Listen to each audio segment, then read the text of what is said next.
Hi అండి, అందరికీ నమస్కారం. మీరు ఎంతగానో ఆదరిస్తున్న ఫుడ్ ఛానల్ ఫ్యామిలీ వంటికి స్వాగతం. ఈ రోజు వీడియోలో మీకు చూపించబోతున్న రెసిపీ స్వీట్ షాప్ స్టైల్లో కరకరలాడే పంచదార కొమ్ములు చేయబోతున్నానండి. బయట కొనాల్సిన పని లేదు, ఇంట్లోనే ఈజీగా చేసుకోవచ్చు.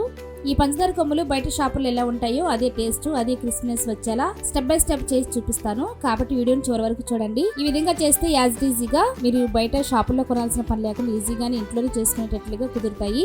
ఇంకెందుకు ఆలస్యం, మీరు కూడా తప్పకుండా ట్రై చేయండి. ఈ వీడియో స్టార్ట్ చేసేద్దాం రండి.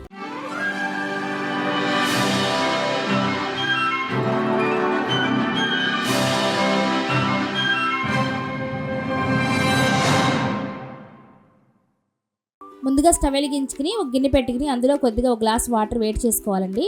నీళ్ళు ఇలా మరిగితే సరిపోతాయండి.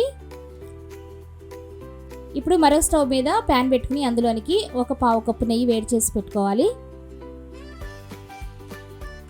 ఈ ప్లేస్లో డాల్డా కూడా వేసుకోవచ్చు, నేనైతే నెయ్యితో చేస్తున్నాను. ఇలా వేడివేడిగా ఉండాలి నెయ్యి మాత్రం. ఇప్పుడు ఒక బౌల్ తీసుకుని అందులోనికి కప్పున్నర మైదా వేస్తున్నానండి. మీకు కప్పున్నర మైదాతో నేను ఈ పంచదార కొమ్ములు ఎలా తయారు చేసుకోవాలో వివరంగా చూపిస్తాను. ఈ మైదాలోనికి చిటికెడు సాల్ట్ వేసుకోవాలండి రుచికి, మరింత ఎక్కువ వేయకూడదు. ఇప్పుడు ఇందులోనికి మనం ముందుగా వేడి చేసి పెట్టుకున్న నెయ్యి అంతా కూడా వేసుకోవాలి. నెయ్యి మాత్రం వేడివేడిగా ఉండాలండి, అప్పుడే బాగా వస్తాయి కొమ్ములు. ఇలా ఒకసారి స్పూన్తో కలిపేసి మనం చేయబెట్టి మెత్తగా కలుపుకోవాలి. బాగా మిక్స్ చేసుకోవాలి. స్పూన్తో అవ్వదండి, నేను వేడిగా ఉందని స్పూన్తో కలిపాను. చూసారు కదా, ఇదంతా కూడా బాగా మిక్స్ చేసుకోవాలండి. పిండిలో బాగా పట్టించాలి ఆ నెయ్యి అంతా, అప్పుడే మృదువుగా వస్తాయి, సాఫ్ట్గా వస్తాయి అన్నమాట. ఇలా ముద్దకి రావాలి పిండి అంతా. మనం ఇలా ముద్ద చుట్టినప్పుడు అలా ముద్దగా ఉండాలి. లేకపోతే సరిపోకపోతే ఇంకో 2 స్పూన్లు నెయ్యి వేసుకోవాలి. నాకైతే సరిపోయింది. నెయ్యి అంతా పిండికి పట్టించిన తర్వాత ముందుగా మరిగించుకున్న వాటర్ ఉన్నాయి కదండి, అవి కొద్దిగా వేసుకుంటూ కలుపుకోవాలి. ఒకేసారి వేస్తే పిండి లూజ్ అయిపోతుంది, అసలు రావు. కాబట్టి కొంచెం కొంచెం వేసుకుంటూ కలుపుకోవాలి.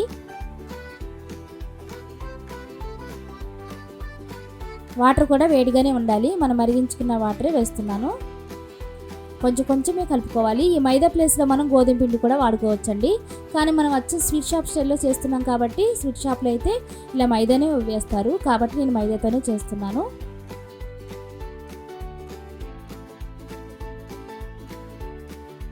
పిండి బాగా మెత్తగా కలుపుకోవాలండి. ఒకసారి అటు ఇటు కలిపేసి ముద్దలాగా చుట్టేస్తే మాత్రం మనం చపాతీగా చేసినప్పుడు అవి విడిపోతాయి అన్నమాట. మృదువుగా కలుపుకోవాలి. కొంచెం ఆలస్యమైన కొంచెం వాటర్ కలుపుకుంటూ కొద్దిగా గట్టిగా చేసుకోవాలి. ఇలా బండి మాత్రం బాగా మసాజ్ చేసుకుని మనం చపాతీ ముద్దలా కలుపుకోవాలి.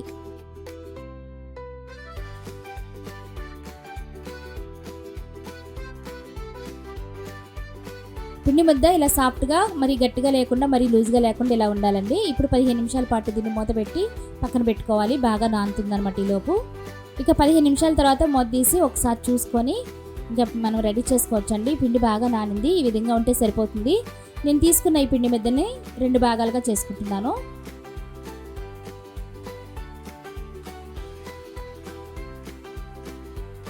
ఇప్పుడు ఒక చెక్క మీద కానీ లేదా చపాతీ పీట మీద కానీ ఇలా మౌల్డ్ చేసుకోండి పిండి అంతా కూడా, ఎందుకంటే పగులు లేకుండా ఉండాలి. ఈ ముద్దనంతా కూడా మనం రౌండ్ షేప్లో చేసుకుని అంతా ఒకసారికి తీసుకొచ్చి కనుక మనం చేస్తే ఎక్కడ కూడా పగుళ్ళు అనేవి రాకుండా స్మూత్గా వస్తాయి అన్నమాట మనం చేసుకునే పంచదార కొమ్ములు. ఈ విధంగా ఉన్నప్పుడు మన పిండి ఏమి వేయకుండానే చపాతీ కర్రతో నొక్కుకోవాలండి. ఎందుకంటే మరీ పలచగా కాకుండా మరీ ఎక్కువ మందం కాకుండా మీడియం సైజులో నేను చూపిస్తున్నట్లుగా చేసుకోండి.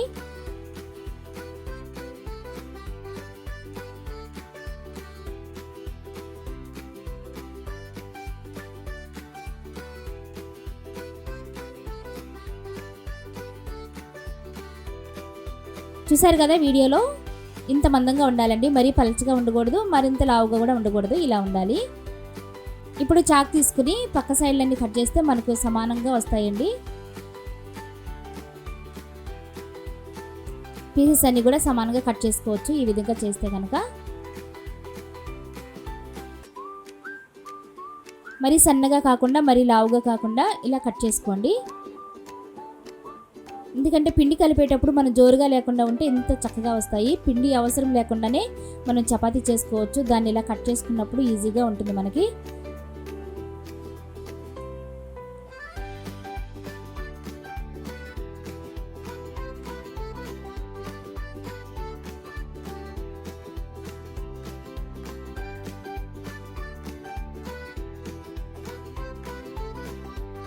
ఇలా మధ్యలోకి తిప్పేసి మధ్యలోని కట్ చేసుకుంటే 2 భాగాలుగా వస్తాయండి పీసెస్ అన్నీ.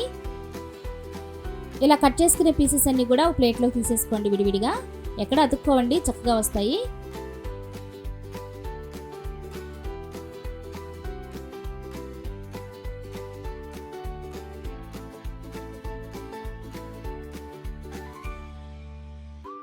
ఈ విధంగా ఉండాలండి పీసెస్ అన్నీ కూడా. ఈ విధంగానే రెండో భాగం ఉంది కదండి, ఆ ముద్ద కూడా ఇలానే చేసుకుని పెట్టుకోవాలి.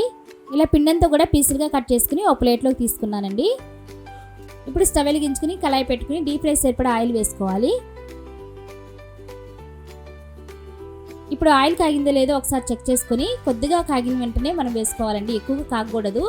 మరి మగరలు కాగిందనుకో ఆయిల్ పైన రంగు వచ్చేస్తే లోపల అసలు ఉడకవండి. అందుకని కొద్దిగా వీటైన తర్వాత మనం కట్ చేసుకున్న పీసులన్నీ కూడా ఒక్కొక్కటిగా వేసుకోవాలి. అలాగని ప్యాన్ నిండా కూడా వేసేసుకోకూడదు, కళాయి నిండా కొంచెం ఖాళీ వదిలిపెట్టి వేసుకోవాలి. అప్పుడే పర్ఫెక్ట్గా అన్ని సమానంగా వేగుతాయి అన్నమాట. ఈ విధంగా అన్నీ వేసిన తర్వాత అండి గరిటెపెట్టి తిప్పకూడదు. మనం వేసిన పీసెస్ అన్నీ కూడా కొద్దిగా గట్టిపడిన తర్వాత ఆయిల్లో అప్పుడు మాత్రమే రెండో వైపుకి మనం టర్న్ చేసుకోవాలి. ఇప్పుడు ఆయిల్లో కొద్దిగా పీసులు గట్టిపడిన తర్వాత రెండో వైపుకి మార్చుకుంటూ కదుపుకుంటూ వేయించుకోవాలి. మంటని లో ఫ్లేమ్లోకి అడ్జస్ట్ చేసుకుంటూ వేయించుకోవాలండి, లేకపోతే మాడిపోతాయి అన్నమాట. చూసుకుని వేయించుకోవాలి. ఇలా ఖాళీ వదిలిపెట్టి కళాయిలోకి వేసుకున్నప్పుడు మనం అన్నీ కూడా ఈక్వల్గా కలుతాయి అన్నమాట. చూడండి ఎలా వేగుతున్నాయో, నిదానంగా వేయించుకోవాలి. ఈ విధంగా కలర్ షేడ్ అయినప్పుడు మనం ఈ ప్లేట్లోకి తీసేసుకోవచ్చండి. మరీ ముదురు రంగు రావాల్సిన అవసరం లేదు, ఎందుకంటే మనం ముందుగానే పిండిని నానబెట్టుకు వేసాం కాబట్టి చక్కగా మృదువుగా వస్తాయి. ఈ విధంగా ఉన్నప్పుడు మనం ప్లేట్లోకి తీసేసుకోవచ్చు.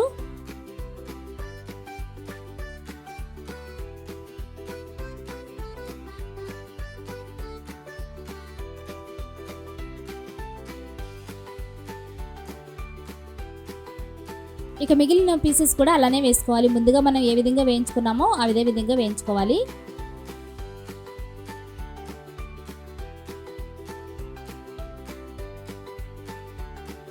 చూసారు కదా, రెండవసారి వేసినవి కూడా మంచి కలర్గా వేగిపోయాయండి. ఇక మన ప్లేట్లోకి తీసేసుకోవచ్చు.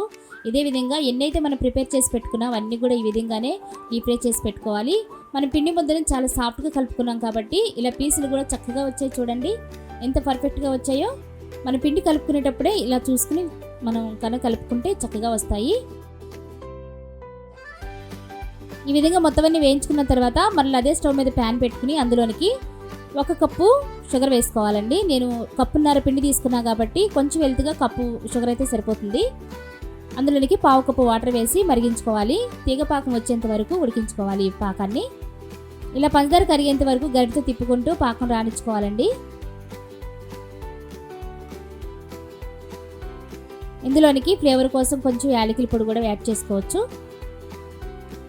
మనం వేసిన యాలకుల పొడి అంతా కూడా పాకంలో కలిసేలా కలుపుకుంటూ తిప్పుకుంటూ మనం పాకం వచ్చేంత వరకు గరిటెతో తిప్పుకుంటూ ఉండాలండి, లేదంటే అడుగును మాడిపోతుంది. ఇప్పుడైతే పాకం వచ్చేసిందండి. తీగ పాకం వచ్చేంత వరకు ఉడికించుకోవాలి. నేను మీకు చెక్ చేసి చూపిస్తున్నాను చూడండి. ఈ విధంగా పాకం వస్తే సరిపోతుంది.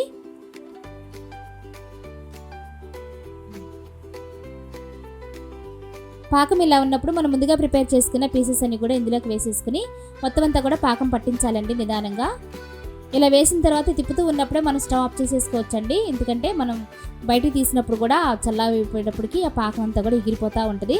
వేసినప్పుడు కొంచెం పాకం ఎక్కువగా కనిపించినా ఆరే కొద్దీ పాకం అంతా కూడా తిక్కిగా వచ్చేస్తుంది.